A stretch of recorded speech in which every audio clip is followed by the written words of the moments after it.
अच्छा, मेरा एक कानपुर से एक प्रेमी था, वो तबला मेरे साथ बजाता, तो बहुत पुरानी बात फिर से। तो कहीं जाना तो उसको हम कहते थे, वो आ जाता। उसकी कॉस्मेटिक्स की दुकान थी, ये उसकी अनुभूति। कहता है एक बार मेरी माँ ने कहा, ले तू रोज ही उनके साथ चला जाता है, 8-8 दिन तू गायब हो जाता है, तो ऐसे थोड़ी दुकान चलती है। उसने कहा, मम्मी जब मैं यहाँ दुकान पे बैठा रहता हूँ तो कई बार 8-8 दिन तक कोई ग्राहक ढंग का नहीं आता है, और 9वें दिन कोई आता है और बहुत सारी शॉपिंग एक ही दिन में हो जाती, मेरी दुकान खाली हो जाती। तो 8 दिन मैं बैठा रहूं खाली, और 9वें दिन जब आना था कोई ग्राहक तभी आया, और जब आया तो उसने मेरे को कभी कोई कमी नहीं पड़ी। तो आप ये न सोचिए कि मैं जो 8 दिन चला जाता हूँ तो कोई नुकसान होता है, क्योंकि जब जाता हूँ तो मैंने ये देखा जाने से पहले बहुत बिक्री हो जाती है, और जब आता हूँ तो मालूम होता है कि ग्राहकों की तो लाइन लगी पड़ी। मैं कॉस्मेटिक्स में भी लाइन लगती है। कहते ये औरतें ऐसी तो सुंदर नहीं लग रही होती। सारा कमाल तो कॉस्मेटिक्स का है, तो इसकी तो बिक्री इतनी होती, वो ऑर्डर लिखा के गई होती है। और मेरा जो असिस्टेंट है वो आके बताता है कि जी डिस्ट्रीब्यूटर को हमने 70,000 का ऑर्डर प्री बुक कर दिया है, और लोग आकर के माताएं आकर के वो फटाफट अपना सामान ले रही हैं। तो उसने, ये अनुभव उसका था। कहते आप ये ना देखिए कि मैं कितने दिन गया, आप औसत लगा लीजिए, जिस दिन मैं जाता हूं उस महीने मेरी कमाई ज्यादा होती है। जब वो मुझे नहीं बुलाते हैं तो उल्टे मेरा नुकसान हो रहा होता है। तो माँ मेरे को कभी इस बात के लिए तुम मना मत करो। कई मतलब 2-3 साल कम से कम हम अपने हर कार्यक्रम में कहीं जाएं तो उसे फोन करा देते और वो आ जाता था। बात यह है कि सेवा देने से आपकी वृद्धि ही होती है। धन की वृद्धि भी है, और मन में सत्व गुण की वृद्धि है, शुद्धता की वृद्धि है।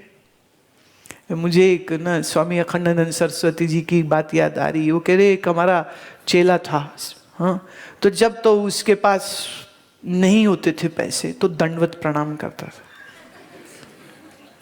फिर उसके पास पैसे आ गए तो चरणों को मत्था टेकने लगे, दंडवत छोड़ दिया।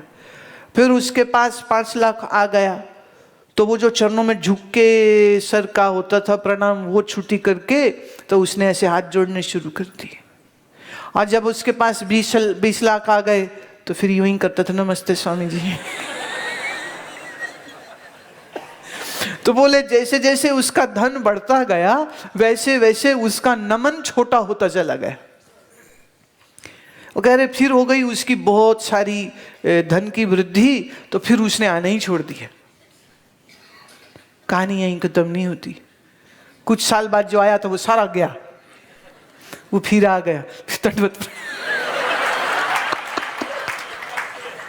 साष्टांग दंडवत प्रणाम महाराज जी को हो रहा। और इस बार तो ऐसा प्रणाम होता था कि महाराज जी को कहना पड़ता था, बच्चा उठ जा, आधा घंटा हो गया है, अब तो उठ जा। वो कहते ना महाराज, पहले बड़ी गलती करी, इन चरणों को छोड़ के अब दूर नहीं जाना है मुझको। तो कहते महाराज भी सोच रहे थे, हाँ बेटा अभी 1 लाख आएगा, फिर 5 आएगा। ये समझ रहे हो दंडवत प्रणाम के कितने लाभ। वाह वाह वाह। अच्छा, दुनिया को यही बातें बड़ी अच्छी लगती है, नहीं कितने खुश हो रहे हैं आज। देखो कल रोने वाली शक्लें बनी पड़ी थी, समझ आ नहीं रहा था, साधन चतुष्टय, फिर क्या है क्या है ये क्या है क्या है ना। आज देखो कितने मजे आ रहे हैं। दंडवत प्रणाम करो, लाख बढ़ गया उधर। दंडवत प्रणाम 2 लाख, दंडवत प्रणाम 3। उधर प्रणाम करते गए, उधर पैसे बढ़ते गए। कौन सा बैंक इतनी ब्याज देगा? कौन सा बिजनेस इतना टका मुनाफा तुम्हें देगा? कौन देगा? तो सदगुरु का जो द्वार होता है, सदगुरु क्या बोले, साक्षात पर ब्रह्म। तो पर ब्रह्म माने जीव की दृष्टि से देखे तो ईश्वर उसका माँ पिता है। तो जैसे माँ पिता अपने बालक पे हमेशा दृष्टि रखते हैं, ऐसे शरणागत आए हुए जीव पर ईश्वर की दृष्टि हमेशा रहती है। और कभी कभी ना, ये श्रीमद् भागवत पुराण में ऐसा आता है, वो कहते हैं एक भक्त बड़ी तपस्या कर रहा था और विष्णु भगवान दर्शन ही न दे।